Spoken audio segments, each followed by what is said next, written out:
అతనికి చెప్పారు కదండి, 2 చోట్ల బై బై చెప్పారు కదా పవన్ కళ్యాణ్‌కి. గాజువాకలో చెప్పారు, భీమవరంలో చెప్పారు. ఇప్పుడు ఇంకోసారి మళ్ళీ చెప్తే గట్టిగా బాయ్ చెప్తారు.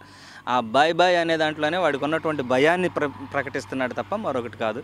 పవన్ కళ్యాణ్ అనేవాడు బాయ్ బాయ్ పవన్ అని ఏనాడో చెప్పేశారు కాబట్టి మళ్ళీ మరొక మారు బాయ్ బాయ్ చెప్పేటటువంటి అవకాశాన్ని ప్రజలకు ఇచ్చే దానికి మంచి ఉవ్విళ్ళూరుతూ ముందుకొస్తున్నాడు తప్ప, ఇప్పుడు ఈ వస్తున్నటువంటి జనాభా అంతా ఓటేస్తే పోయినసారే సీఎం అవ్వాలి.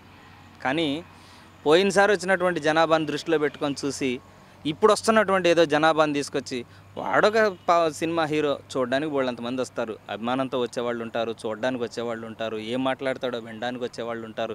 ఇట్లాంటి వాళ్ళందరినీ వచ్చేవాళ్ళందరినీ చూసి నేను సీఎం అయిపోతానని అనుకుంటున్నాడేమో తప్ప, కానీ మళ్ళీ మరొక మారు వైఎస్ఆర్ కాంగ్రెస్ పార్టీ అభిమానిగా ఒక్క మాట మాత్రం ఖచ్చితంగా చెప్పగలను.